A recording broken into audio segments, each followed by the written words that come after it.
a quiet suburban neighborhood in North America. Sarah felt an overwhelming sense of relief as she watched Claire, the newly hired babysitter, care for her daughter with remarkable skill. Emily was thriving under Claire's attention. The little girl who usually took weeks to warm up to strangers had opened her heart almost immediately. Within days, Emily began confiding in Claire more than in her own mother. Sarah tried to tell herself it was normal, that she should be grateful to have found someone so capable. But something gnawed at her. Then one evening, Emily said something that made Sarah's heart skip a beat. "Mom, when I'm with Claire, my heart feels strangely at ease." The words hung in the air, odd and unsettling. Sarah brushed it off, convincing herself she was reading too much into a child's innocent observation.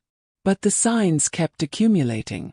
Claire navigated their home with an eerie familiarity, as if she'd walked these halls before. She knew where things were kept without being told. She anticipated Emily's needs before they were expressed. She moved through their space like someone returning home after a long absence. And then came the night that changed everything. Sarah was walking past Emily's bedroom when she heard her daughter's sleepy voice drifting through the partially open door. "Claire, have we met somewhere before?" Sarah froze in the hallway, her blood running cold. Claire's response was too quiet to hear, but the silence that followed was deafening. This wasn't simple attachment. This wasn't normal bonding between a caregiver and child. This was something else entirely. Something deeper, more primal, more impossible to explain. From that moment on, Sarah couldn't ignore her instincts any longer.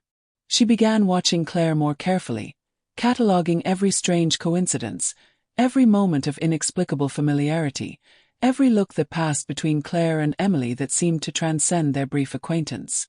Someone who knew their home too well. Someone who loved Emily too deeply, too quickly. Someone who looked at her daughter not like a babysitter looks at a child in her care, but like a mother looks at her own child, with desperate, aching recognition. Sarah's hands trembled as the pieces began falling into place, forming a picture she wasn't sure she was ready to see. Who was Claire Morrison, really? And what was her true connection to the little girl sleeping peacefully down the hall? The answers would shatter everything Sarah thought she knew about her family. But there was no turning back now. The truth was already emerging, whether anyone was ready for it or not. Every story deserves to be heard. Subscribe, like, and leave a comment. Your voice keeps the past alive. Sarah Martinez stood at her kitchen window, watching the autumn leaves drift across her backyard. The morning light filtered through the trees, casting long shadows across the lawn her daughter Emily loved to play in. It was a peaceful scene, but Sarah felt anything but peaceful. "She'll be here any minute," Mark called from the living room, where he was straightening cushions for the third time that morning. Sarah smiled at her husband's nervousness. After 6 years of marriage and countless challenges, it still touched her how much he cared about getting things right, especially when it came to their daughter. The doorbell rang and Sarah's heart jumped.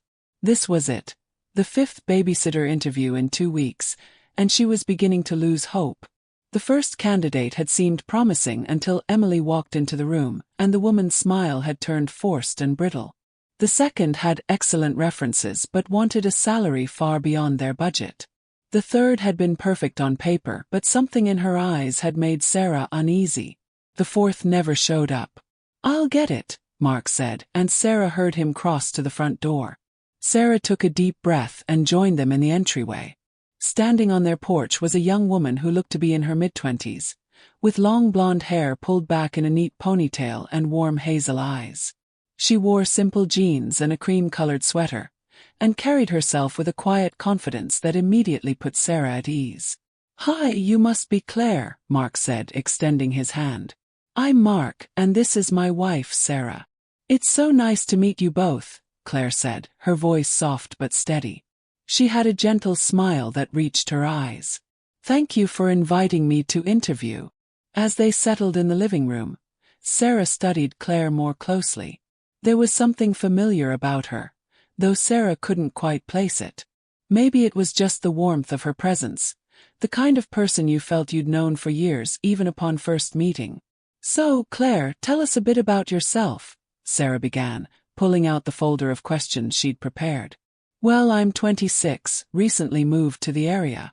I have a degree in early childhood education and I've been working with children for about 5 years now. Mostly in daycare settings and as a nanny. I love reading, hiking, and I play the violin, though not as well as I'd like. What made you want to work with children? Mark asked. Something flickered across Claire's face, something deep and private before she smiled. I've always loved kids. There's something special about being part of a child's development, helping them learn and grow. It's rewarding in a way nothing else is. They talked for another 20 minutes, covering everything from Claire's experience with children Emily's age to her approach to discipline, her thoughts on screen time, her knowledge of first aid. Her answers were thoughtful and specific, demonstrating real experience and genuine care. Would you like to meet Emily? Sarah finally asked. This was the real test, how her daughter would respond to this stranger. I'd love to, Claire said, and Sarah noticed her hands clasped together briefly, a small gesture of nervousness that made her seem more human, more real. Emily was in her room, playing with her extensive collection of stuffed animals. At 6 years old, she was at that wonderful age where everything was still magical, but she was also starting to develop her own distinct personality. Stubborn, creative, and surprisingly perceptive. Emmy, Sarah called from the doorway. There's someone we'd like you to meet.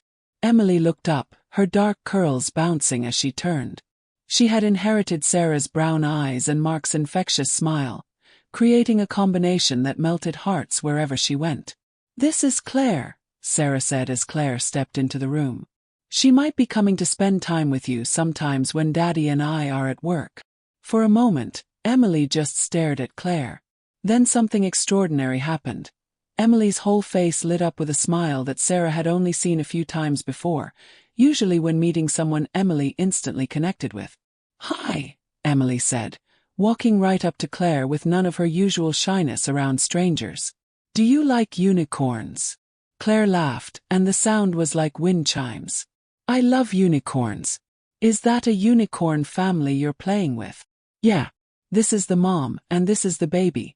And this is the dad who's actually a dragon, but he got turned into a unicorn by magic. That sounds like a very interesting family, Claire said, sitting down on the floor without being asked, giving Emily her full attention. Can you tell me their story? Sarah and Mark exchanged glances. They'd never seen Emily warm up to someone so quickly. For the next 15 minutes, they watched as their daughter explained her elaborate game to Claire, who listened with genuine interest, asking questions and even contributing ideas that made Emily giggle with delight. She has a wonderful imagination, Claire said later, after Emily had reluctantly gone back to her game so the adults could talk privately. She does, Sarah agreed. Sometimes too wonderful. She has a hard time settling down at bedtime because her mind is always going. I used to be the same way as a kid, Claire said. My grandmother would have me tell her one story before bed. Just one. It helped me get all the ideas out so I could sleep. That's a great idea, Mark said. We might try that. They discussed logistics, hours, pay, what a typical day would look like. Claire's availability aligned perfectly with their needs, and her salary expectations were more than reasonable.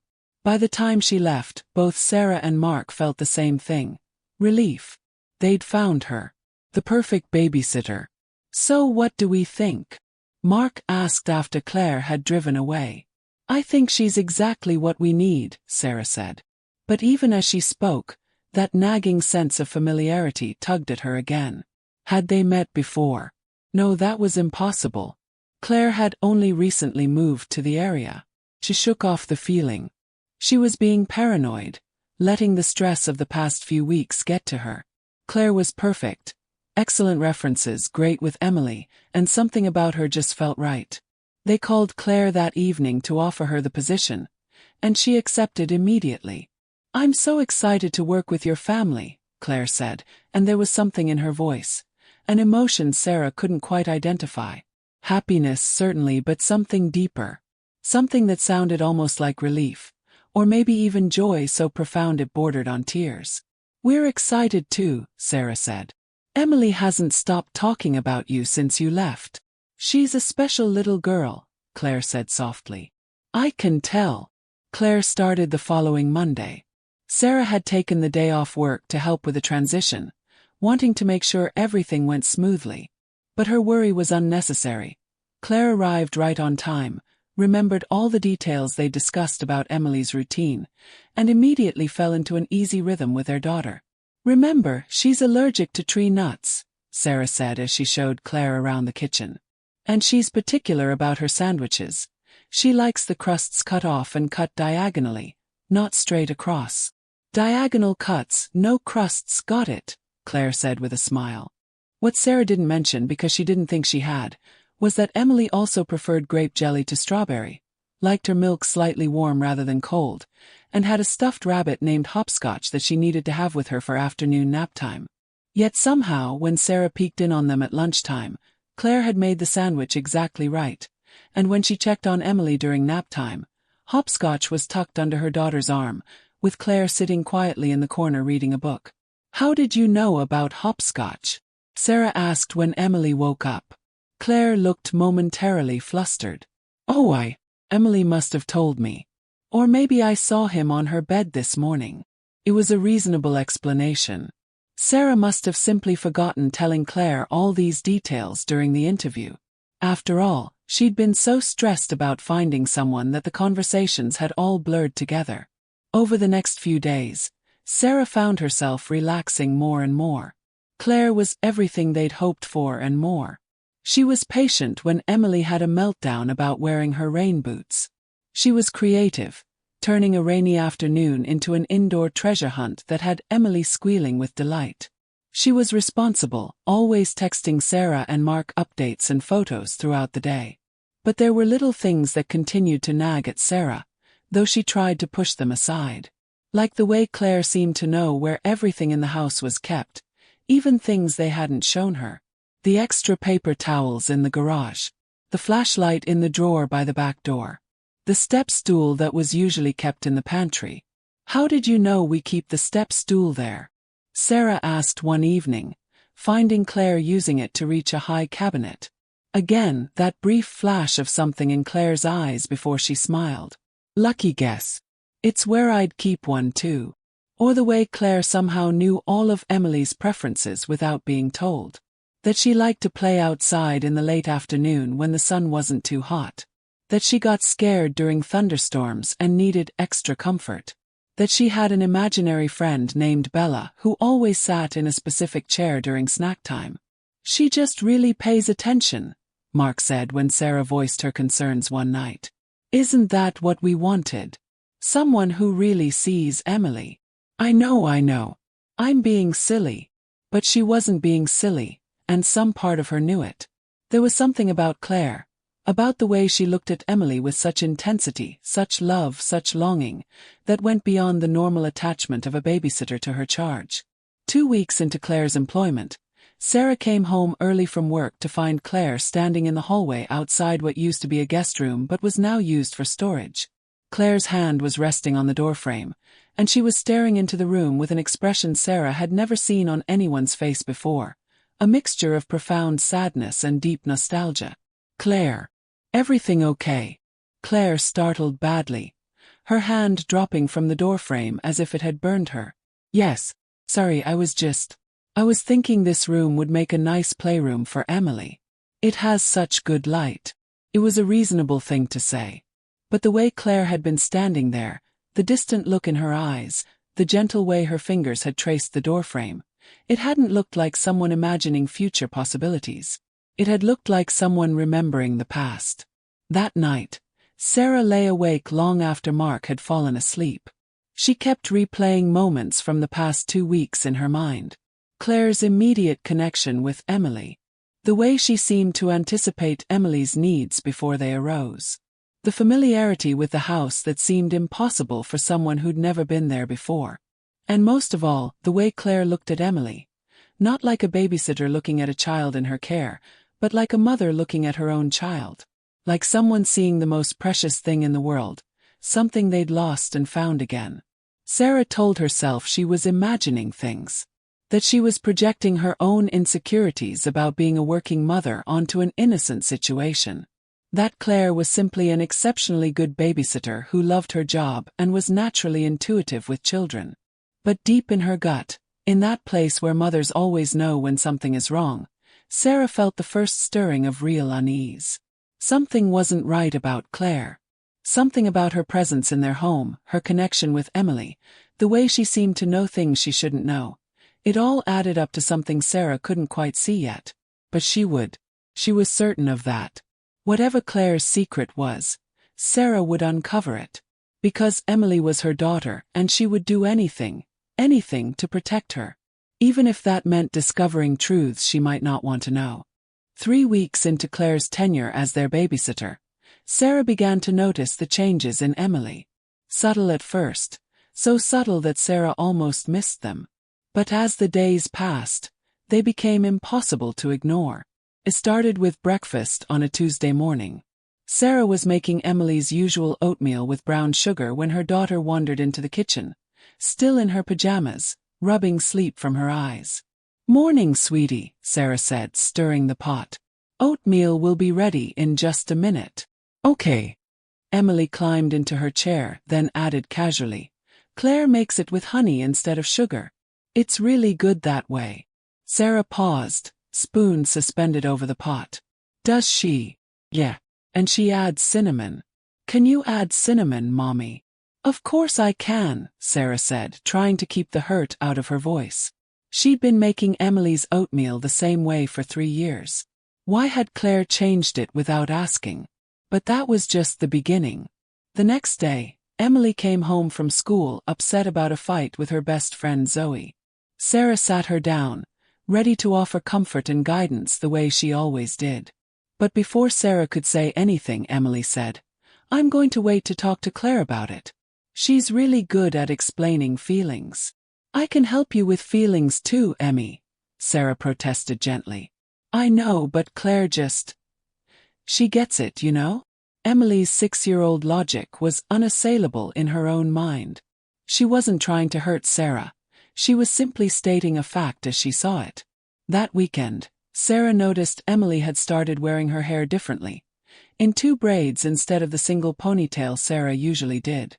"Claire taught me how to braid," Emily explained proudly. "She says I'm really good at it for my age." Mark tried to reassure Sarah that it was normal. Emily's just excited about having someone new in her life. It's like when kids come home from their first day at school talking about how great their teacher is. It doesn't mean anything. But Sarah knew it meant something. The bond between Emily and Claire was growing stronger every day, and it was happening at a pace that didn't feel natural.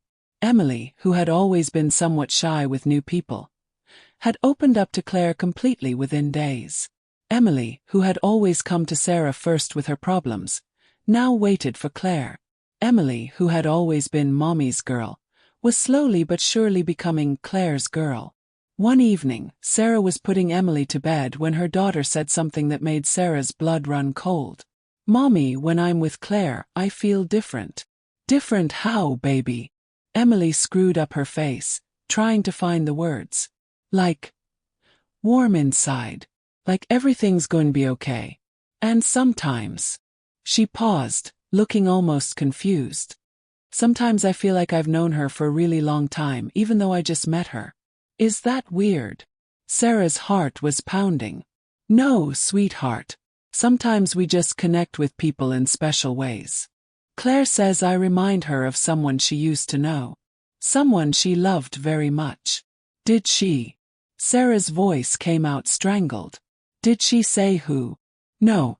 But she got really sad eyes when she said it. I gave her a big hug and she started crying a little bit, but she said they were happy tears."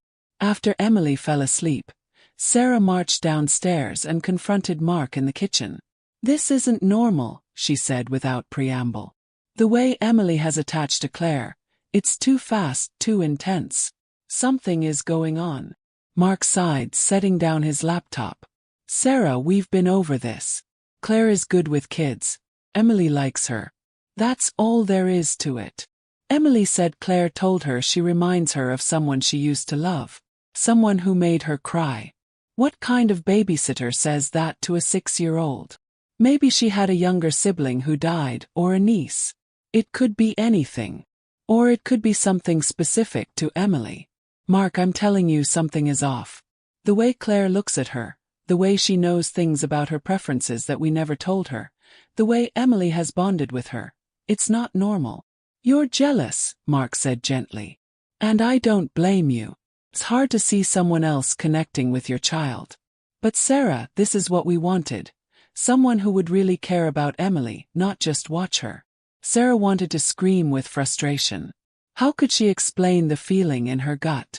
The certainty that Claire's connection to Emily went deeper than professional affection or even natural bonding.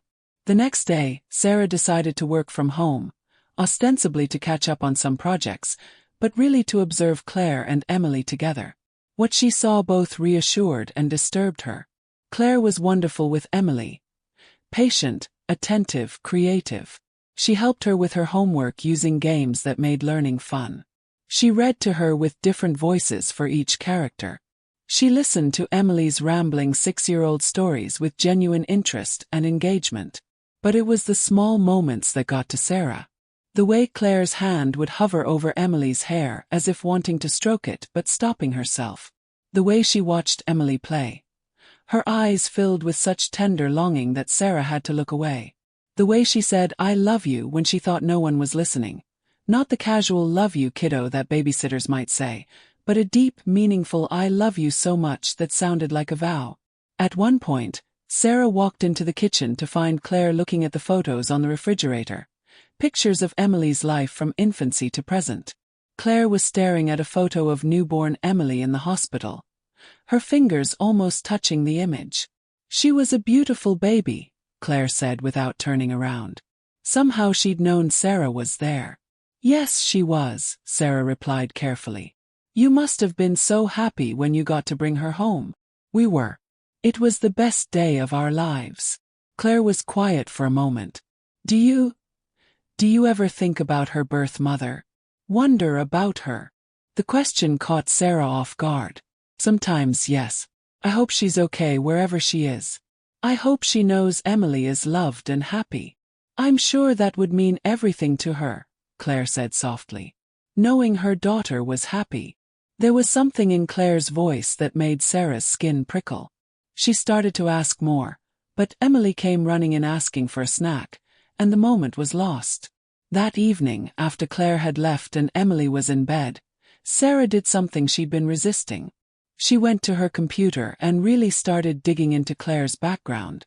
She found Claire's social media profiles. Facebook, Instagram. The accounts went back a few years but were sparse. Lots of photos of nature, a few of Claire with other young women who must be friends, some inspirational quotes. Nothing that raised red flags. She found Claire's college records. A degree in early childhood education from a state university in Oregon, graduated 5 years ago with honors. Again, nothing unusual. But then Sarah found something that made her pause. An old blog post from 7 years ago, written by someone named C. Morrison, Claire's last name. The post was titled "Grief Without End," and it was about losing the person who mattered most to me in this world. The post was vague. It never specified who had died or how. But the pain was raw and real, bleeding through every word. And it was dated almost exactly 7 years ago, around the time Emily would have been born. Sarah's hands shook as she read. They told me she was gone. They said there was nothing that could be done. I held her for just a moment, or maybe I dreamed that part, and then she was taken away forever. How do you survive losing someone you never got to know? How do you grieve someone who existed for you for 9 months but you never got to hear them laugh, or see them smile, or watch them grow? The post was clearly about a baby. Claire had lost a baby 7 years ago, the same year Emily was born. Sarah felt like she couldn't breathe. She was reading too much into this. Lots of people lose babies. It didn't mean anything. It was just a horrible coincidence. But what if it wasn't? She clicked away from the blog and opened a new search, her fingers flying over the keyboard. She searched for Claire's name combined with adoption, baby, hospital. Nothing came up. Then she tried searching for hospital errors around the time of Emily's birth. And that's when she found it. A brief news article from 7 years ago about Mercy General Hospital, where Emily had been born, settling a lawsuit over a medical error involving newborn care. The details were sealed as part of the settlement. Sarah's mind raced. Could Claire's baby be connected to that error? Could Claire's baby actually be? No, that was impossible. Emily's adoption had been legal and proper. The birth mother had signed away her rights. But what if there had been a mistake? What if the birth mother hadn't actually wanted to give up her baby? What if that birth mother was Claire? Sarah closed her laptop, her heart pounding so hard she felt lightheaded. She was being crazy. This was paranoid conspiracy theory thinking. She was letting stress and jealousy warp her perception of an innocent situation. But even as she tried to rationalize it away, she knew she'd crossed a threshold. She couldn't unknow what she'd read. She couldn't unsee the connections she'd made. Tomorrow she would call the adoption agency. She would ask questions, request records, demand answers. Because if Claire was who Sarah was beginning to suspect she might be, if Claire was Emily's biological mother, if she had somehow found them and inserted herself into their lives, then everything was about to change. And Sarah needed to be ready for it. She went upstairs and stood in the doorway of Emily's room, watching her daughter sleep.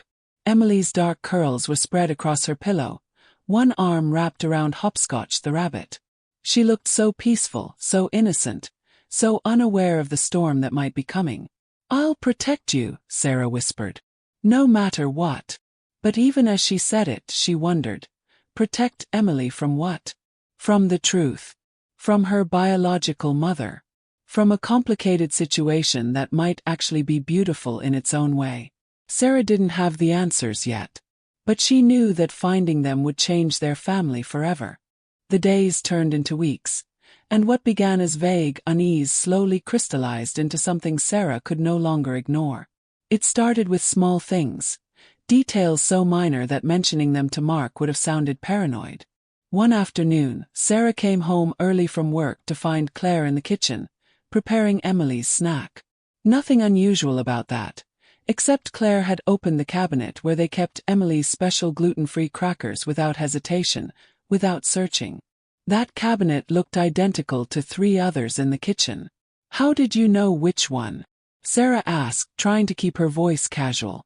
Claire glanced up, momentarily caught off guard.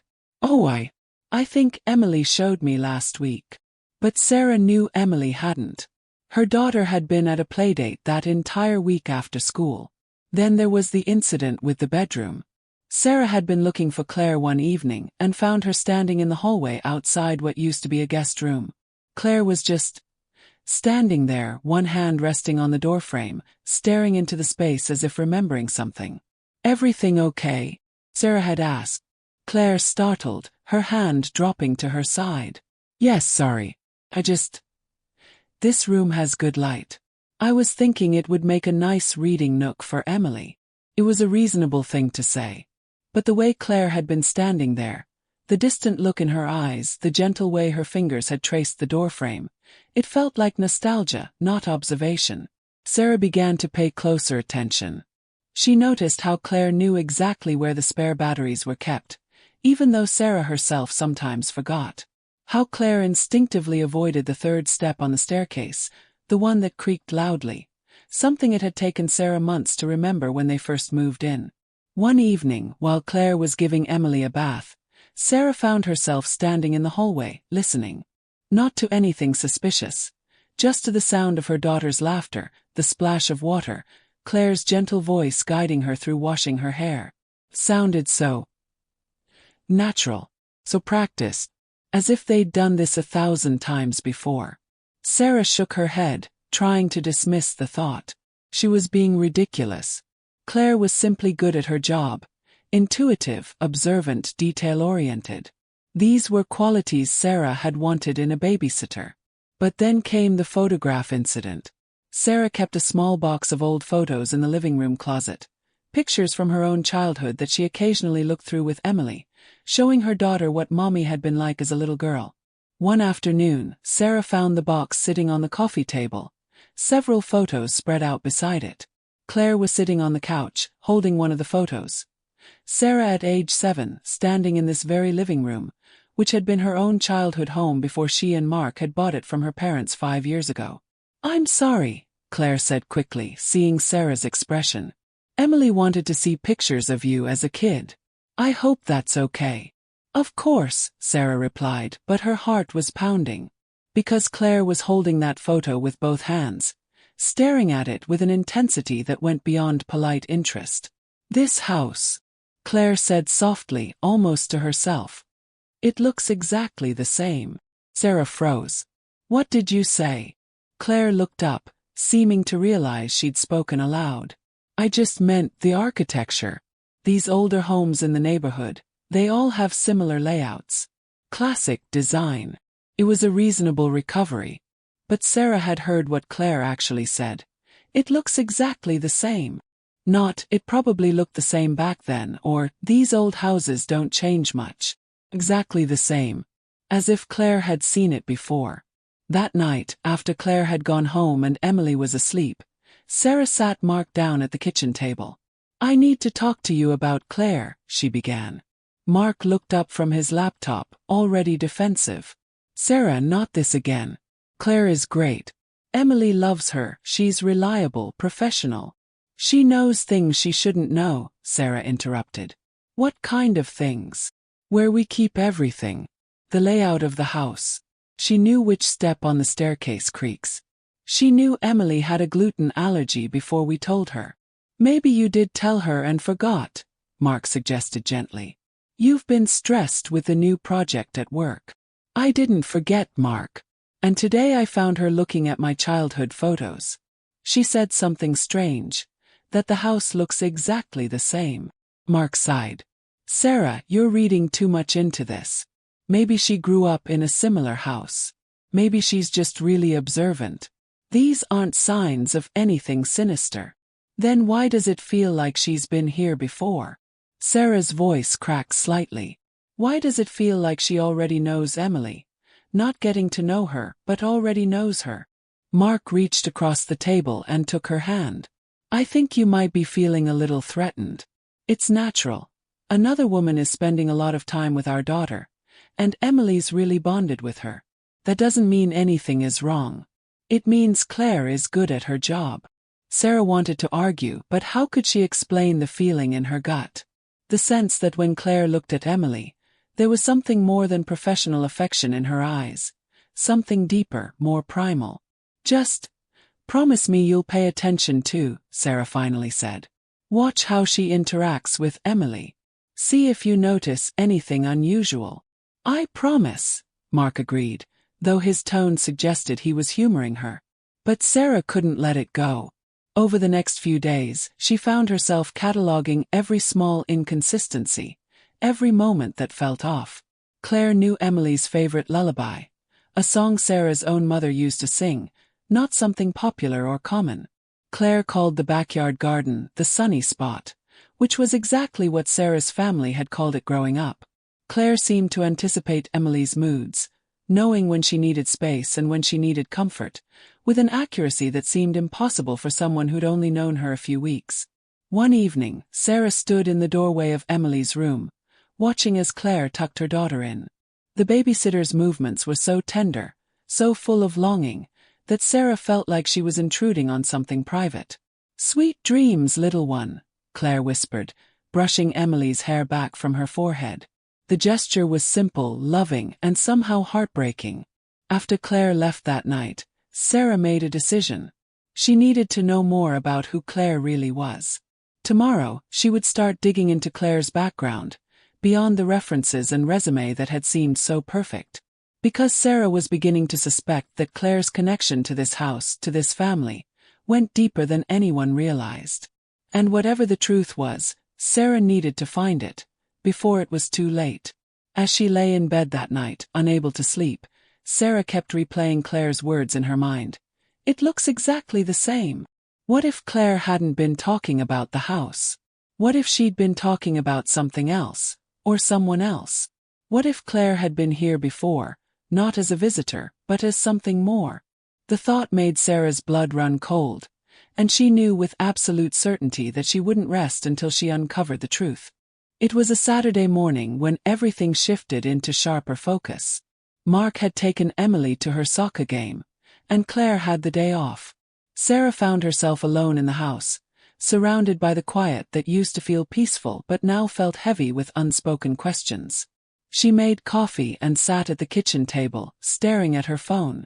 She'd been avoiding what she knew she needed to do, but she couldn't put it off any longer. She opened her browser and typed, "How to do a background check on someone." But before she could start reading, she heard the front door open. "Mom, we're back." Emily came bursting into the kitchen, still in her soccer uniform, cheeks flushed from running. Mark followed behind, carrying her gear bag. "How was the game?" Sarah asked, pushing her phone aside. "We won. And I scored a goal." Emily bounced excitedly. "I wish Claire could have seen it. She always knows exactly what to say to make me feel confident." There it was again, that special connection Emily had with Claire that seemed to transcend normal boundaries. "That's wonderful, sweetheart," Sarah said, pulling her daughter into a hug. "I'm so proud of you." But even as she held Emily, Sarah couldn't shake the feeling that she was competing for her own daughter's affection, and losing. Later that afternoon, while Mark was in the garage and Emily was supposed to be doing homework, Sarah heard her daughter's voice drifting from the living room. At first, she thought Emily was on a video call, but when she peeked around the corner, she saw her daughter sitting on the couch, holding her tablet, looking at something intently. "What are you looking at, honey?" Sarah asked, trying to sound casual. Emily quickly turned the tablet face down. "Nothing. Emily." Sarah used her gentle but firm mom voice. "Show me, please." Reluctantly, Emily held up the tablet. On the screen was a photo of Claire from her social media profile, a professional headshot, probably from a few years ago. "Why are you looking at pictures of Claire?" Sarah asked, her heart beginning to race. Emily bit her lip, looking down. "Don't be mad, but I've been having these weird feelings." Sarah sat down beside her daughter, trying to remain calm. "What kind of feelings?" "When I'm with Claire, it's like..." Emily struggled to find the words. "It's like I've known her forever. Like she's not just a babysitter. And sometimes when she looks at me, she gets this really sad look in her eyes. But then she smiles real quick and pretends everything's okay." Sarah's throat tightened. "Have you asked her about it?" "No. But Mom." Emily turned to face her, and Sarah was struck by how serious her 6-year-old looked. "Do you ever feel like you remember something but you don't actually remember it? Like you just know something is true even though you never learned it?" "What do you mean, sweetheart?" "When Claire hugs me goodnight, it feels..." Emily paused, searching for the right word. "Familiar. Like someone used to hug me that exact same way a long time ago, but I can't remember who." Sarah felt the blood drain from her face. She pulled Emily closer, trying to keep her voice steady. "Emily, has Claire ever said anything strange to you? Anything that made you uncomfortable?" "No. She's never weird or scary. She's actually really nice. It's just..." Emily looked up at her mother with those big, trusting eyes. "Why does it feel like she's sad when she looks at me? Like she's missing something?" Before Sarah could answer, Emily asked the question that made Sarah's world tilt on its axis. "Mom, is it possible to love someone you just met? Like really, really love them the way you love someone in your family?" Sarah couldn't speak. She held her daughter tight, her mind racing through possibilities she'd been trying to avoid. That evening, after Emily was asleep, Sarah finally confronted Mark with something she'd been piecing together for days. "I need to show you something," she said, opening her laptop. She pulled up the file folder where she'd been keeping notes, screenshots of Claire's social media, the timeline of when she'd applied for the job, the references she'd provided. "Sarah, what is this?" Mark asked, concern evident in his voice. "Just listen. Claire applied for our job posting within an hour of us putting it up. She had perfect references, perfect qualifications, and she was available immediately. Doesn't that seem convenient? We got lucky, Mark said, but he was starting to look uncertain. Her previous job was in Oregon. She moved here 2 months before applying with us. When I looked up the address she listed as her previous employer, it's a closed pediatric clinic. Maybe it closed after she left. It closed 3 years ago, Mark. Sarah pulled up another document. And look at this, the background check we ran on her came back clean, but it's almost too clean. It's like her life before age 18 barely exists. Mark leaned closer to the screen, his expression shifting from defensive to concerned. What are you suggesting? I'm suggesting that Claire came here looking for us specifically. That she knew about Emily before she ever walked through our door. That's impossible. How would she even? Mark stopped mid-sentence, his face paling. Unless. Sarah nodded slowly. Unless she has some connection to Emily that we don't know about. They sat in silence for a long moment, the implication hanging between them. Finally Mark spoke, his voice barely above a whisper. You don't think? Could Claire be related to Emily somehow? It was the first time either of them had said it aloud, and hearing the words made it feel terrifyingly real. I don't know, Sarah admitted. But I think it's time we find out. The next morning was Sunday, Claire's day off.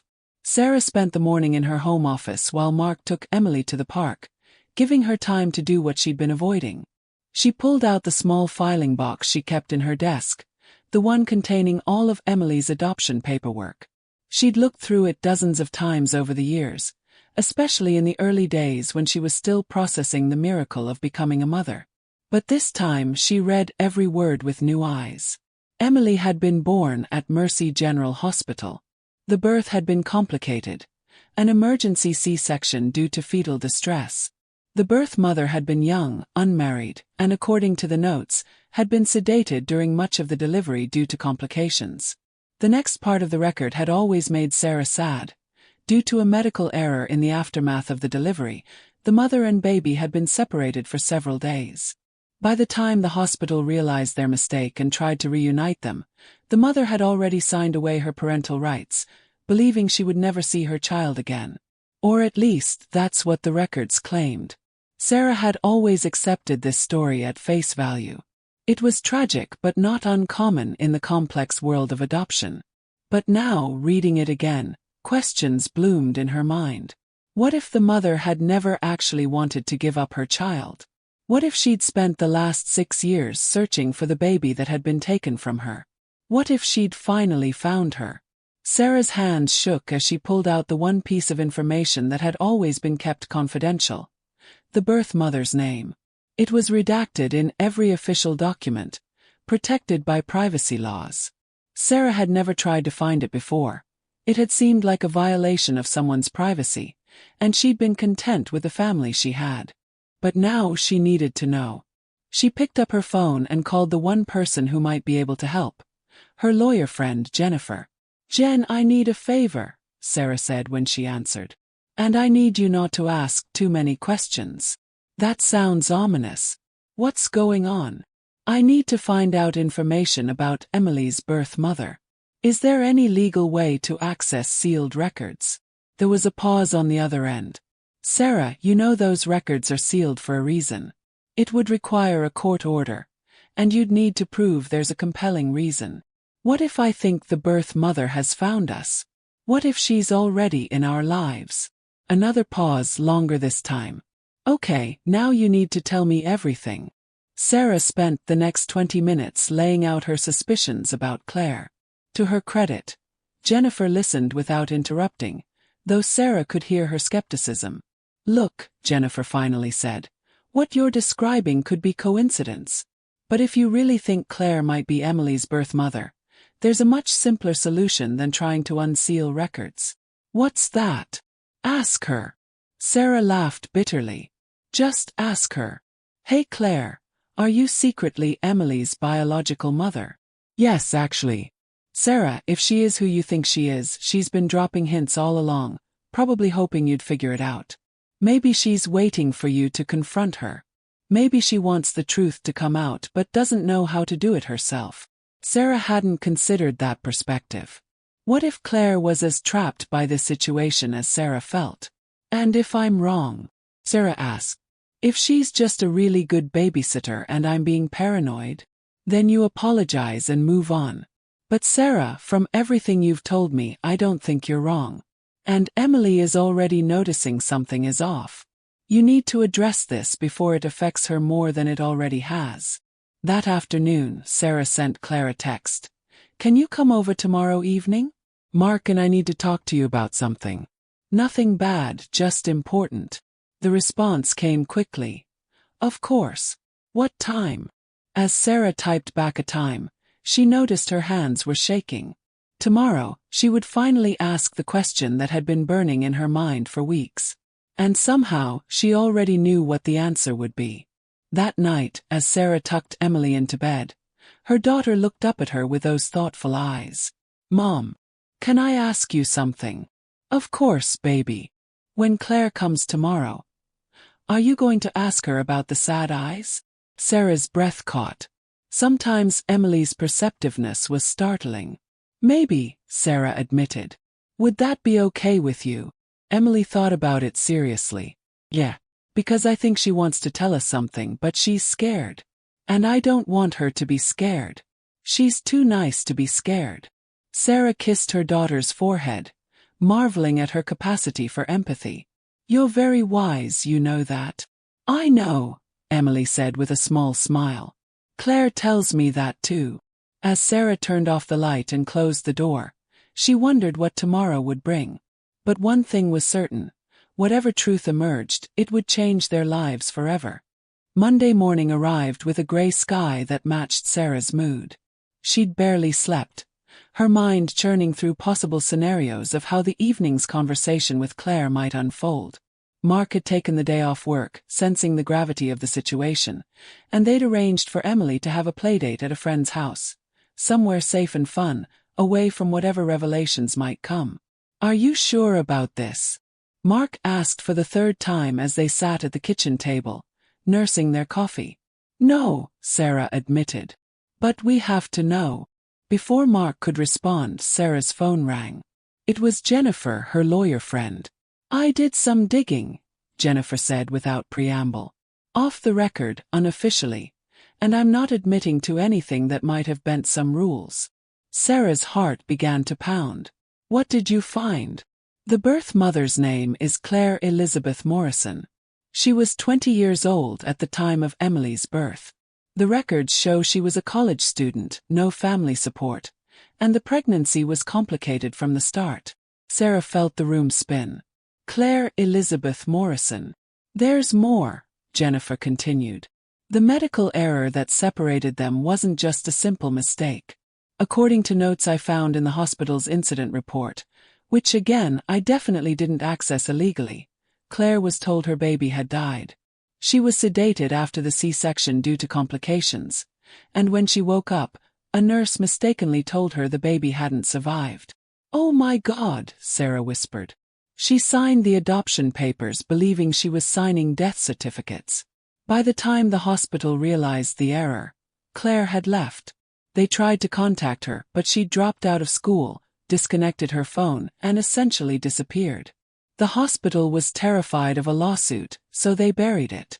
The adoption agency was told the mother had voluntarily relinquished her rights, which technically she had, but under completely false pretenses. Sarah's hands were shaking so hard she almost dropped the phone. So Emily's birth mother thinks her baby died 6 years ago. Thought, Jennifer corrected. Past tense. Sarah, if your Claire is the same Claire Morrison, she somehow found out her daughter is alive and tracked her down. How would she even know to look? That's the question, isn't it? Maybe she requested records years later. Maybe someone from the hospital reached out. Or maybe it was just dumb luck. She moved to the area, saw your posting, recognized something in the details. I don't know. What are we supposed to do? Sarah felt like she couldn't breathe. You talked to her tonight like you planned. And Sarah, whatever happens, remember that legally you and Mark are Emily's parents. Claire signed papers, even if they were under false pretenses. But this is going to be complicated. Emotionally, legally, everything. After hanging up, Sarah told Mark everything. They sat in silence, trying to process the magnitude of what they'd learned. She thought Emily was dead, Mark finally said, his voice thick with emotion. For 6 years she believed her baby died. And then somehow she found out the truth and tracked us down. And we just let her into our home.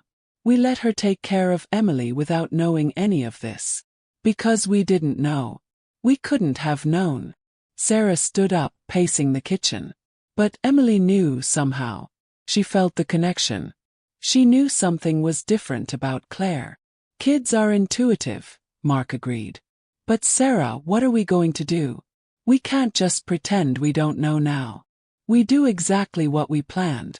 We talk to Claire tonight. We ask her directly. And then what? Sarah didn't have an answer. The hours crawled by until finally, at 6 p.m., the doorbell rang. Sarah and Mark exchanged a look before Sarah went to answer it. Claire stood on the porch, looking nervous. She dressed carefully. A simple blouse and jeans, minimal makeup, her blonde hair pulled back in a ponytail. She looked young, vulnerable, and absolutely terrified. "Hi," she said softly. "Thank you for. I hope everything is okay." "Come in," Sarah said, stepping aside. They sat in the living room, the same room where Sarah had watched Claire look at those childhood photos with such intensity. The same room where, Sarah now realized, Claire might have spent time as an infant before being separated from her biological mother. "Claire, we need to ask you something," Sarah began, her voice surprisingly steady. "And we need you to be completely honest with us." Claire's face went pale, but she nodded. "Okay. Are you Emily's biological mother?" The question hung in the air like a physical thing. Claire's eyes filled with tears, and for a long moment she couldn't speak. Then slowly she nodded. "Yes," she whispered. "Yes, I am." The confession hung in the air, transforming the atmosphere in the room from tense to electric. Sarah felt as if she were watching the scene from outside her own body. This couldn't be happening, this couldn't be real. Claire wiped her eyes with the back of her hand, trying to compose herself. "I'm sorry. I'm so sorry. I didn't know how to tell you. I didn't even know if I should tell you." "Start from the beginning," Mark said, his voice firm but not unkind. "We need to understand everything." Claire took a shaky breath and nodded. "I was 20 years old, in my junior year of college. The pregnancy wasn't planned, but I wanted to keep the baby. I'd already started imagining our life together.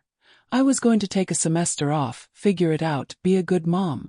She paused, her hands twisting in her lap. "The delivery was traumatic. There were complications, fetal distress, emergency C-section. I remember the panic, the rush, being wheeled into surgery. And then, nothing. I woke up hours later, groggy and confused." "The nurse told you the baby died," Sarah said quietly. Claire's head snapped up, surprise evident on her face. "You know, we had someone look into it. Unofficially." Claire let out a bitter laugh. "Of course. You're thorough parents. That's good. Emily deserves that."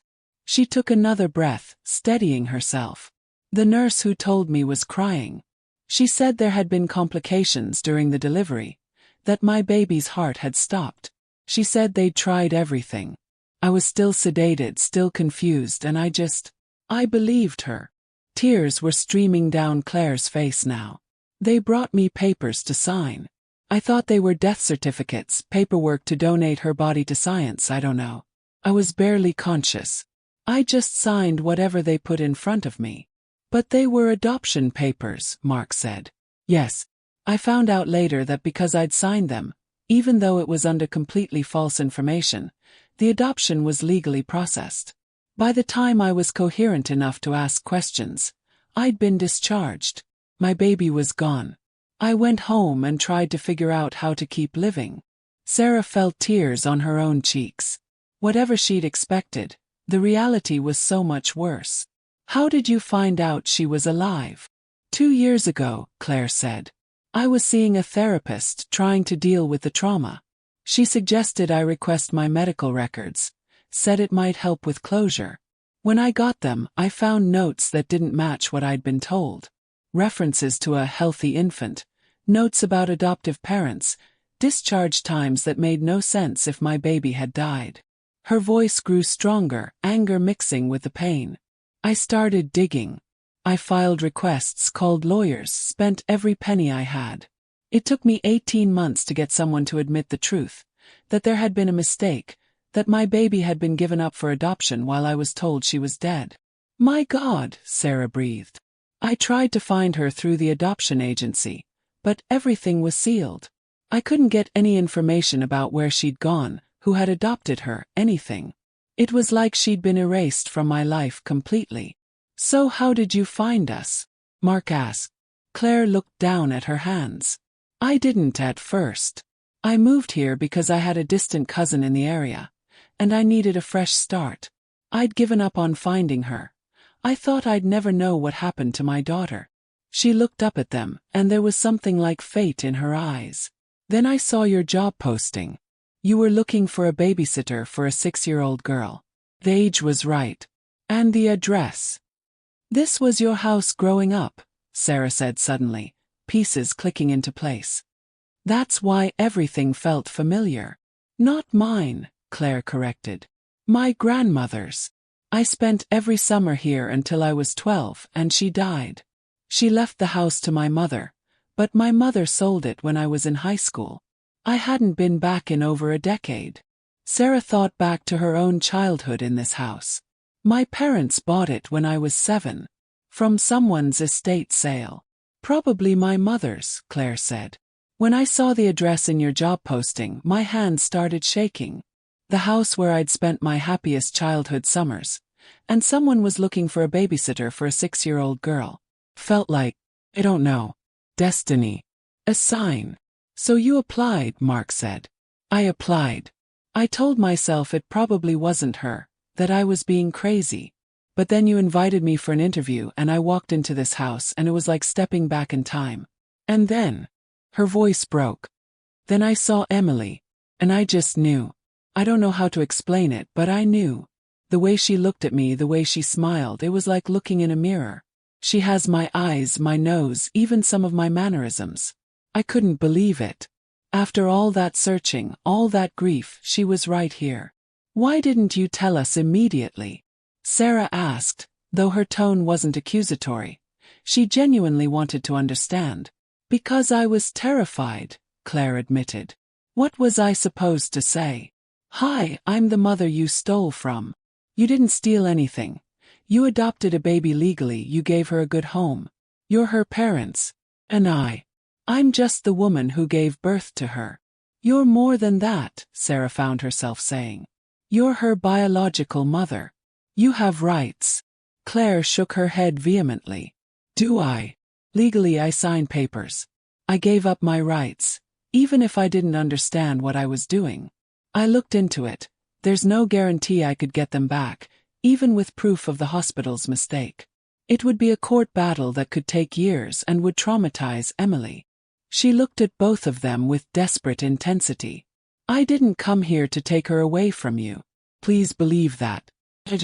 I needed to know she was okay. I needed to see her, to be near her, to know that my daughter was happy and loved and safe. And that's why you became her babysitter, Mark said slowly. So you could be part of her life without disrupting it. Yes, I thought I could just watch over her, be there for her, and maybe that would be enough. But then you fell in love with her all over again, Sarah finished. Claire nodded, tears flowing freely now. Every time I look at her, I see the baby I lost. Every time she laughs, every time she tells me about her day, every time she falls asleep while I'm reading to her, it breaks my heart and heals it at the same time.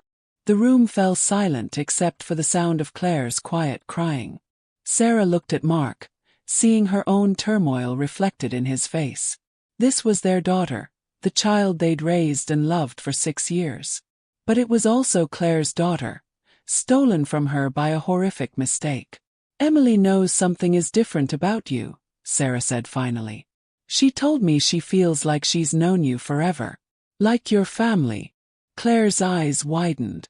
She said that. She asked me if it's possible to love someone you just met the way you love family. Fresh tears spilled down Claire's face. What did you tell her? I didn't know what to tell her. But I think. Sarah paused, searching for the right words. I think maybe she already knows on some level.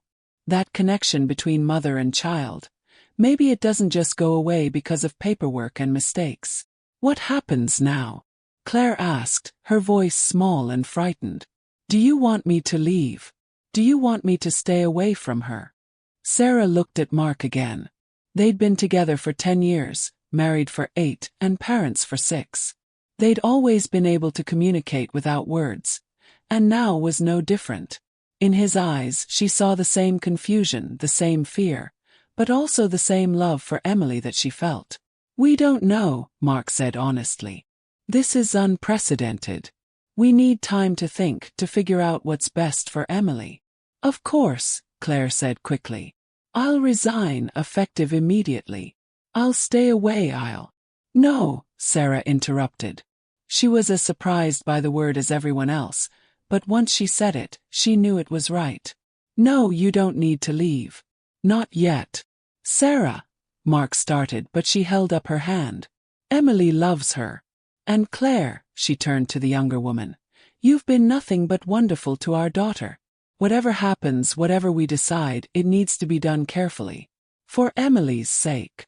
What are you suggesting? Mark asked. I'm suggesting we take some time to figure this out. Claire stays on as Emily's babysitter for now, but no more secrets. We all know the truth, and we move forward from there. And eventually, when the time is right, we tell Emily.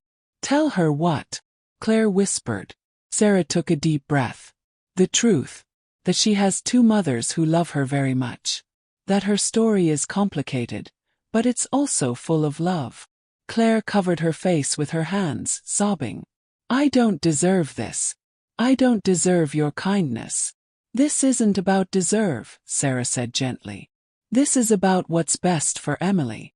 And I hope, that maybe the best thing for her is to have all of us in her life. Mark reached over and took Sarah's hand, squeezing it. It wasn't agreement exactly, but it was support. They would figure this out together, one step at a time. Thank you, Claire managed to say through her tears. Thank you for not hating me. We don't hate you, Mark said firmly. What happened to you was unconscionable. But Claire, you need to understand. Legally, we are Emily's parents. That can't change overnight, and it might not change at all. We need to protect our daughter first. I understand. I would never want to hurt her. She's happy with you, and that's what matters most. As Claire left that evening, Sarah stood at the window watching her walk to her car. The younger woman moved slowly, as if exhausted by the weight of the conversation. When she reached her car, she paused and looked back at the house where she'd spent childhood summers, where her daughter now lived, where everything had come full circle in the most unexpected way. Sarah felt Mark come up behind her, his arms wrapping around her waist. Are we doing the right thing? He asked quietly. I have no idea, Sarah admitted. But it feels right. It feels like the only thing we can do. Emily is going to have questions. I know. And we'll answer them when the time is right. Mark, Claire gave birth to our daughter. She deserves to know her. And Emily deserves to know where she came from. This is going to change everything. I know. But maybe change isn't always bad. They stood there together, watching until Claire's taillights disappeared down the street, both of them thinking about the little girl sleeping upstairs who had no idea how complicated, and how full of love her life was about to become. The next few days passed in a strange kind of limbo. Claire continued coming to the house to watch Emily, but everything felt different now. Every interaction was weighted with the knowledge of who she really was. Sarah found herself watching them together with new eyes, seeing not just a babysitter and child, but a mother and daughter separated by circumstance and now tentatively reconnecting. Mark threw himself into research, spending his evenings reading about adoption law, biological parent rights, and cases similar to theirs. What he found wasn't encouraging. The law is murky. he told Sarah one night after Emily had gone to bed. Because Claire signed the adoption papers, even under false pretenses, overturning them would require proving fraud or coercion. It could take years, cost a fortune, and there's no guarantee she'd win. But she was told her baby was dead, Sarah protested. That has to count for something. Maybe. But proving it would mean dragging the hospital, the adoption agency, and us into court. It would be traumatic for everyone, especially Emily. Sarah rubbed her temples. So what are our options? Legally, we could seek some kind of shared custody arrangement, but that would still require going through the courts. Or, he paused, looking uncomfortable. Or we could work something out informally. Let Claire be part of Emily's life without involving lawyers or judges. Is that even possible? I don't know. But I think we need to talk to Claire about what she actually wants. We've been operating on assumptions. They arranged another meeting with Claire for the following Saturday. This time, they met at a coffee shop away from the house, neutral territory where they could talk without Emily overhearing. Claire arrived early, already sitting at a corner table when Sarah and Mark walked in. She looked like she hadn't been sleeping well, dark circles under her eyes, her hair pulled back in a messy bun. When she saw them, she stood up awkwardly, then sat back down, unsure of the protocol for this bizarre situation. "Thank you for meeting with me," she said as they sat down. "We need to talk about what happens next," Mark said, getting straight to the point. "We've been doing research, and the legal situation is complicated." Claire nodded. "I know. I've been researching too. I know that legally, you're Emily's parents and I have no rights." "That's not necessarily true," Sarah interjected. "There are options. But we need to know what you want, Claire. What does the ideal situation look like for you?" Claire looked down at her coffee cup, her fingers tracing the rim. "Honestly, I don't know. For 6 years I thought she was dead. I grieved for her, I moved on, or tried to. Finding out she was alive felt like a miracle. But then I found her and she already has parents. Good parents. She's happy. But," Sarah prompted gently, "but she's my daughter. I carried her for 9 months. I named her. Did you know that? The hospital asked me what name to put on the birth certificate before they told me she died. I named her Lily. Emily's middle name is Lily." Sarah's breath caught. Emily Lily had been chosen by the adoption agency, a way to honor the birth mother without revealing her identity. She'd never known it had actually been Claire's choice. "Every time I hear someone call her Emily Lily, it's like a knife in my chest," Claire continued. "Because that's the only part of her that's still mine. The only thing I got to give her." "What do you want?" Mark asked again, his voice softer now. Claire looked up at them, and the raw pain in her eyes was almost unbearable to witness. "I want to be her mother.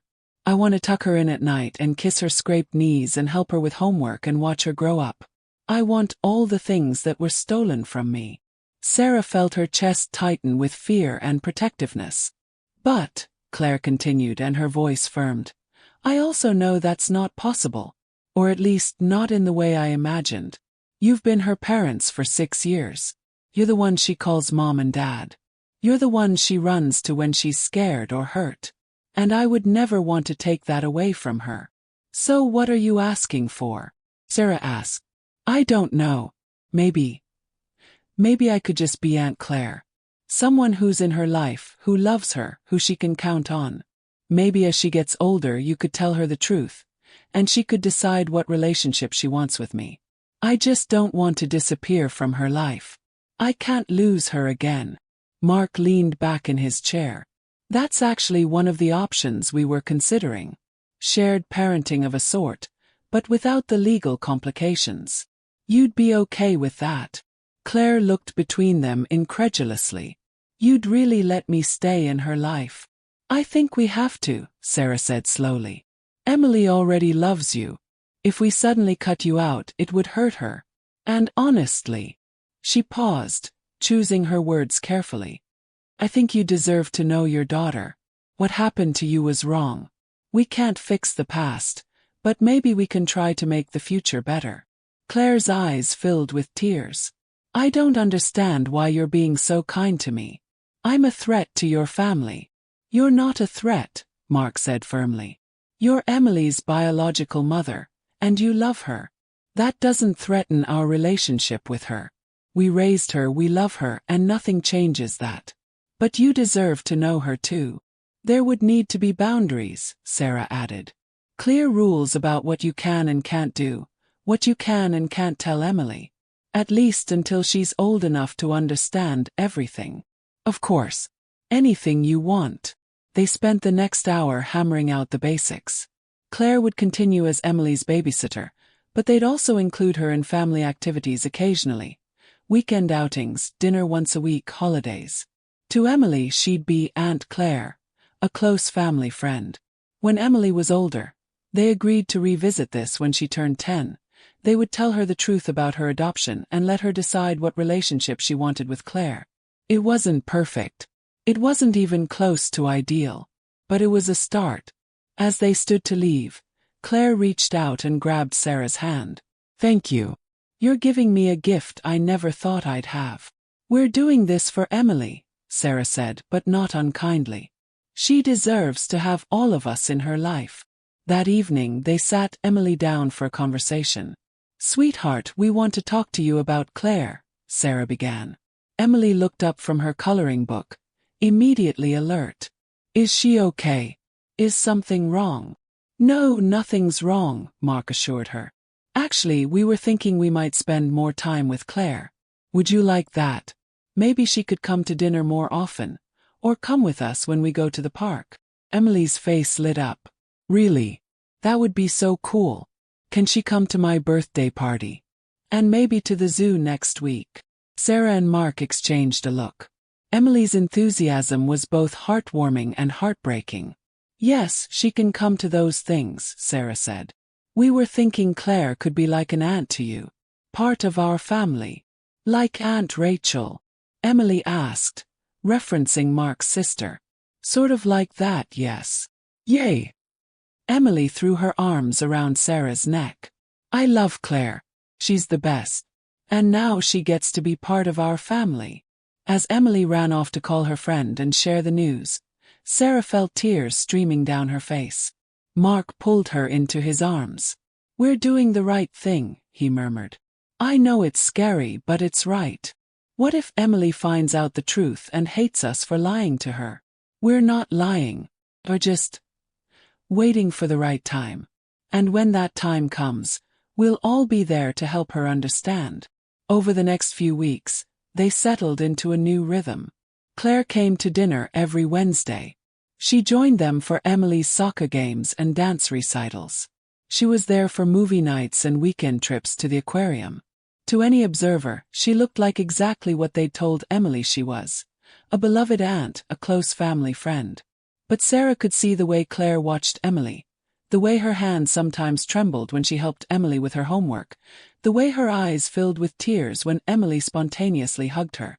And sometimes, late at night, Sarah would find herself wondering about the life Claire had lost. The first words, the first steps, the first day of school. All the milestones Claire had missed, thinking her daughter was dead. One evening, about a month into their new arrangement, Sarah found Claire alone in the kitchen after dinner.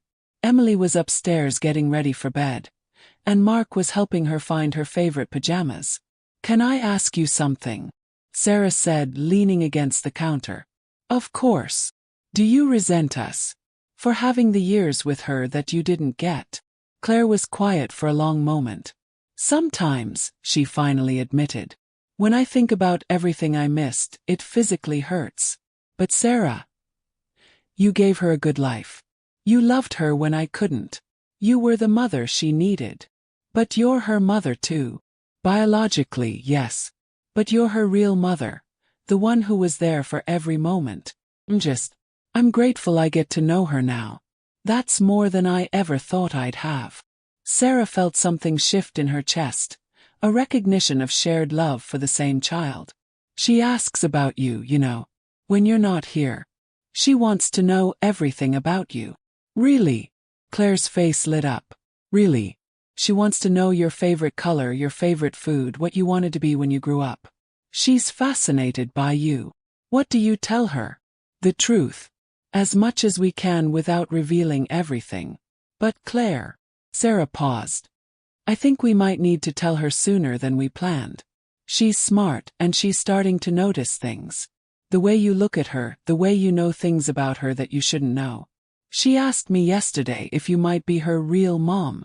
Claire's hand flew to her mouth. What did you say? I said that I'm her real mom, but that you're very special to our family. But Mark and I have been talking and we think maybe by her next birthday we should tell her the truth. She'll be 7 then, old enough to understand at least the basics. That's only a few months away. I know. But we think it's the right thing to do. And Claire, we want you to be there when we tell her. All 3 of us together. Claire nodded, wiping away tears. Okay. Thank you. Thank you for including me in this. That night, as Sarah lay in bed next to Mark, she thought about the strange journey they were on. When they'd adopted Emily 6 years ago, they'd imagined a straightforward life. 2 parents, 1 child, a happy family. But life was rarely straightforward. And now they were 4 people navigating uncharted territory, trying to create something new and strange and beautiful. A family that didn't fit any traditional definition, but that was held together by love nonetheless. No regrets. Mark whispered in the darkness. About Emily. Never. About Claire. Sarah thought about it. No regrets. It's hard and it's scary. And I don't know how it's all going to work out. But Emily deserves to know where she came from. And Claire deserves to know her daughter. We're doing the right thing. Even if it changes everything. Even then. They fell asleep holding hands, both thinking about the little girl down the hall who was loved by so many people in so many different ways. And about the young woman who had given birth to her, lost her, found her again, and was now slowly becoming part of the family that had adopted her daughter. It wasn't the family either of them had planned. But maybe, Sarah thought as sleep claimed her, it was the family they were meant to become. Emily's 7th birthday was approaching rapidly, and with it, the decision to tell her the truth about Claire. Sarah spent sleepless nights rehearsing different versions of the conversation in her head, trying to find words that would make sense to a 7-year-old without overwhelming her. 2 weeks before the birthday party, they invited Claire over for a pre-discussion meeting. Emily was at a sleepover, giving them the privacy to finalize their approach. I've been thinking about this constantly, Claire said as they settled into the living room. She looked healthier than she had months ago. The shadows under her eyes had faded, and there was color in her cheeks again. Being part of Emily's life, even in this limited capacity, had healed something in her. So have we, Mark admitted. And I think we need to be honest with you about something, Claire. Claire tensed. What is it? We've been talking to a family therapist, Sarah explained. Someone who specializes in adoption and complicated family dynamics. We wanted professional guidance on how to handle this. What did they say? They said that telling Emily the truth is important, but how we frame it will shape how she processes it for the rest of her life, Mark explained. We need to make sure she understands that she's loved by all of us, that having 2 mothers doesn't mean she has to choose between you. They also said, Sarah continued carefully, that we should prepare for Emily to potentially have a big reaction. She might be angry at us for not telling her sooner. She might be confused about her identity. She might even push one or both of us away as she tries to process everything. Claire's face went pale. You mean she might push me away? Or us, Sarah said. We don't know how she'll react. But we want to make sure we're all prepared to support her through whatever she feels. They spent the next hour going over the plan. They would tell Emily the day before her birthday party, giving her time to process before being surrounded by friends and family. They would all be there, Sarah, Mark, and Claire, presenting a united front. They would use age-appropriate language, emphasizing the love everyone felt for Emily rather than the mistakes and tragedies that had led to this moment. The therapist had suggested a metaphor. Emily was like a tree with deep roots in 2 different soils. Both soils fed her, both made her strong, and neither was more important than the other.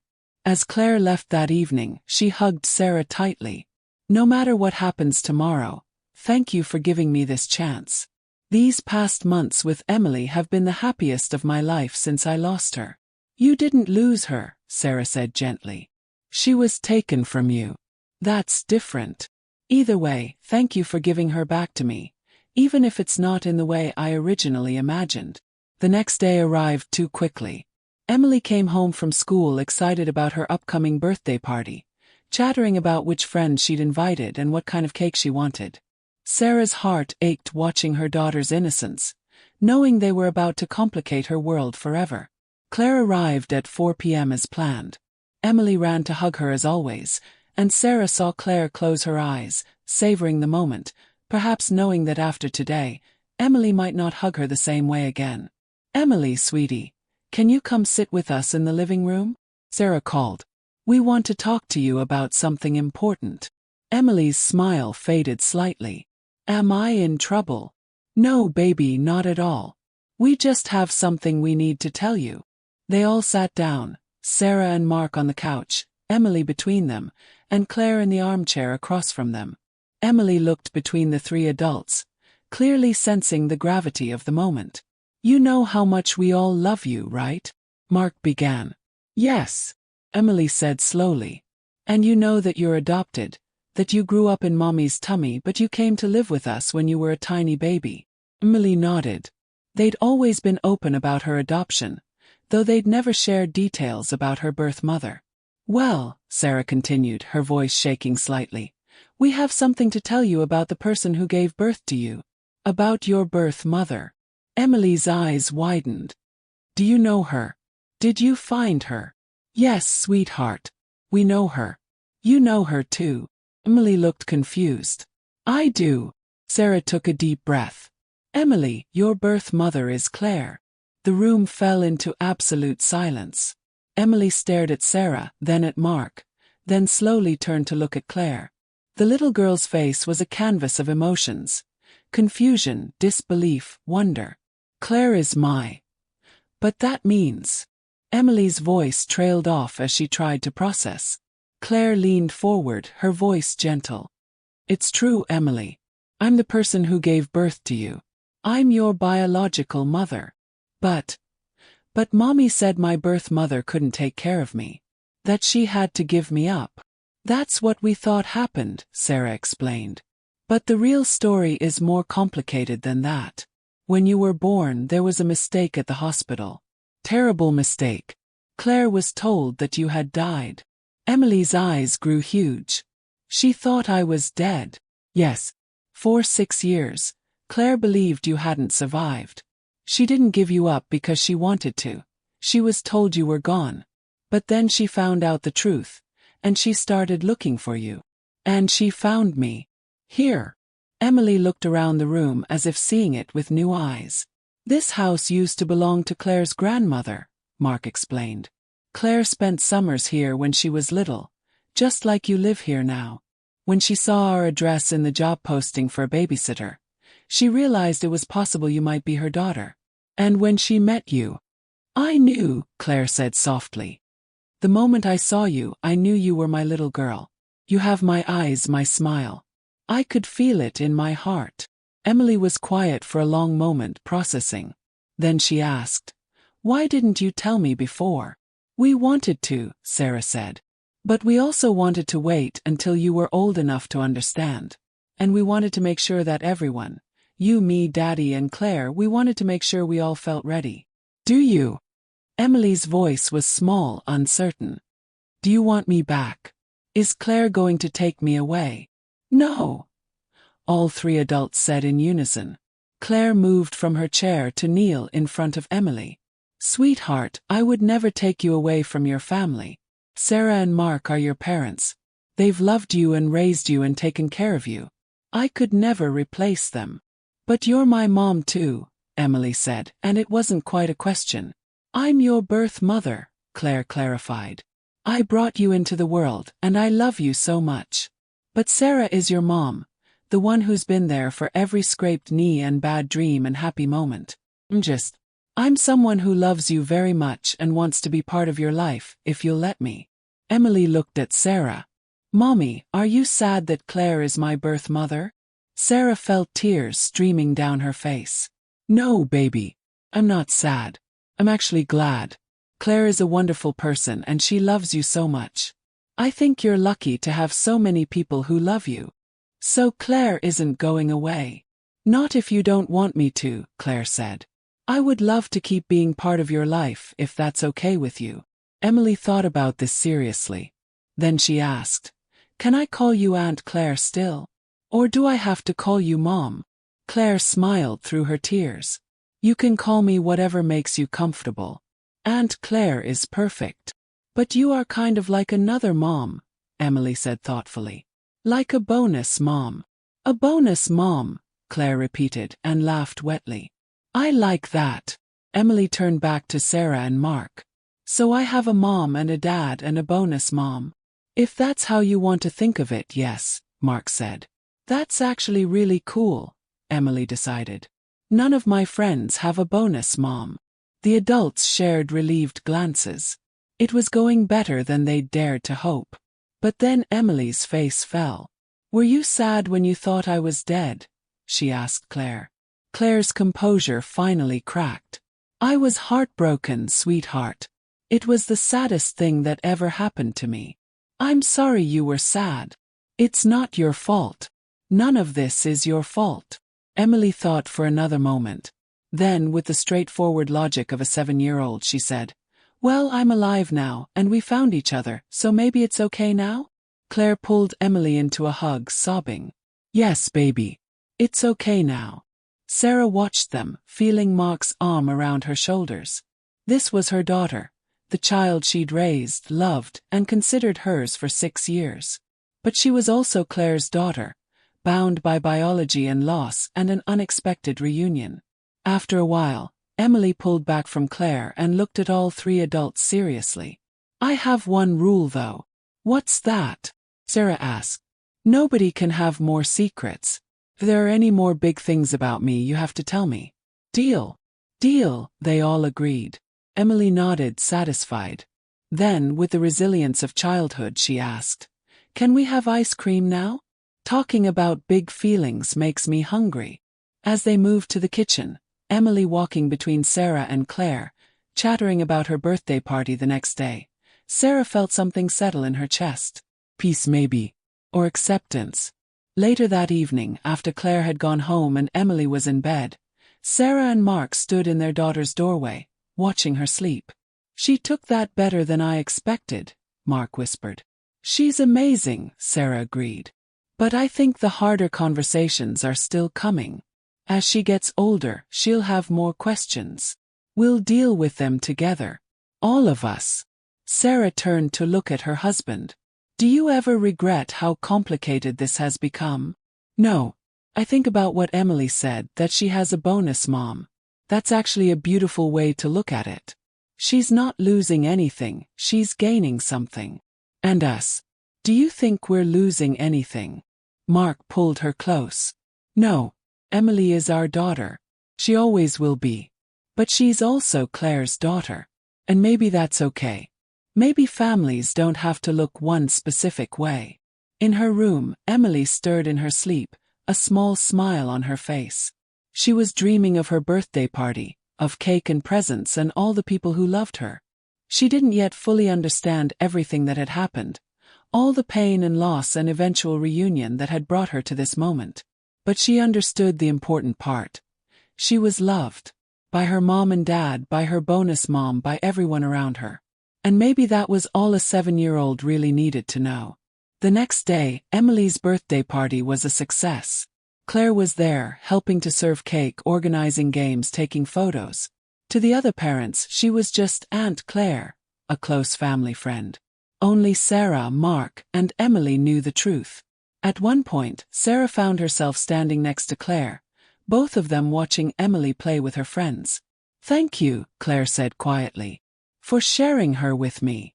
Thank you, Sarah replied, for giving her to us in the first place, even if it wasn't what you intended. Claire smiled sadly.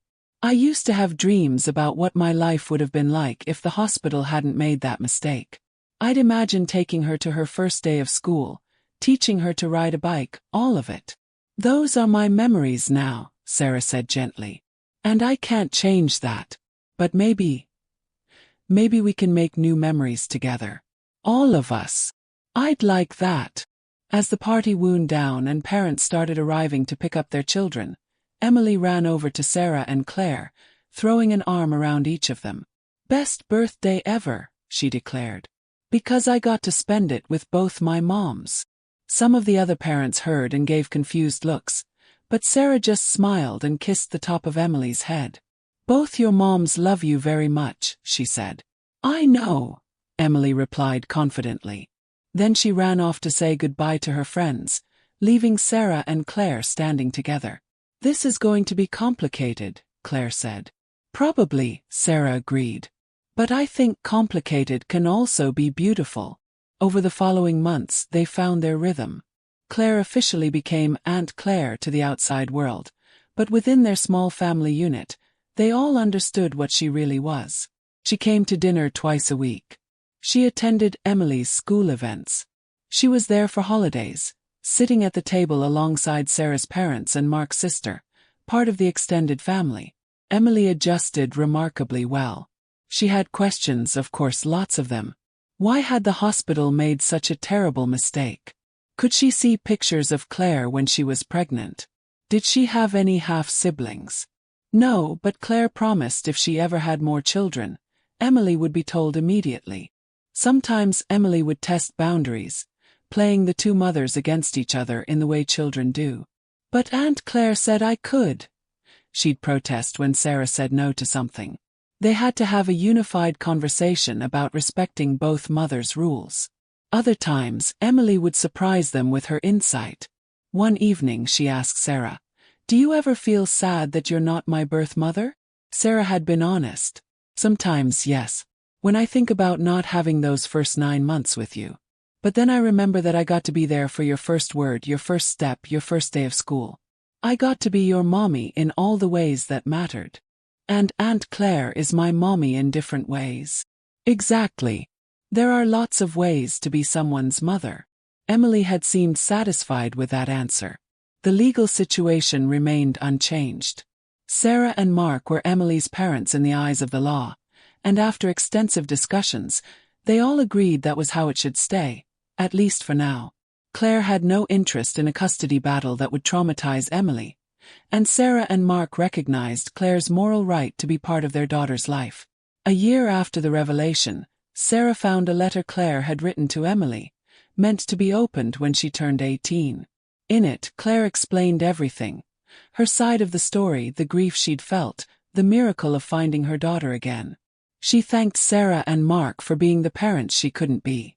She told Emily she was loved beyond measure.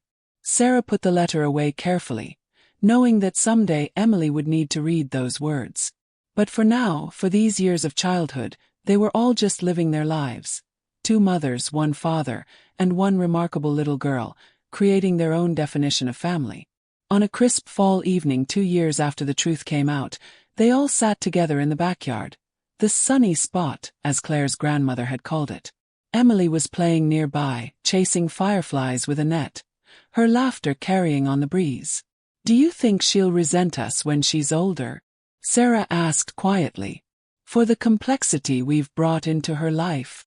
Claire considered this. "Maybe sometimes. But I think mostly she'll appreciate it. She'll understand that life is complicated, that families can be messy, and that love isn't a finite resource. She'll know she was loved enough that we all set aside our fears and our egos to do what was best for her," Mark added. "She already knows that," Claire said, watching Emily with that same look of wonder she'd had since day one. "Every time we all sit down to dinner together, every time she sees us working together, she's learning what it means to truly put a child first." Emily ran over, breathless and happy, holding her net. "I caught 12 fireflies. Can we let them go now?" They all walked over to the net, and together, Sarah, Mark, Claire, and Emily, they opened it and watched the fireflies float away into the twilight, their lights blinking like tiny stars. Where do you think they're going? Emily asked. Home, Claire said softly. They're going home. Emily slipped her hand into Claire's on one side and Sarah's on the other. We're home too, right? All of us. Yes, baby, Sarah said. We're all home. And standing there in the fading light, for people who'd been brought together by tragedy and mistake and eventually by love, they were exactly that, home. Not a perfect family, not a traditional family, but a real family nonetheless. Because family, they'd learned, wasn't just about biology or law or tradition. It was about the people who showed up, who stayed, who loved you through complications and confusion and chose every day to be part of your life. Emily had two mothers, one who gave her life, one who gave her childhood. And somehow, miraculously, she had both. The fireflies blinked in the distance, and the four of them stood together in the sunny spot, exactly where they were meant to be.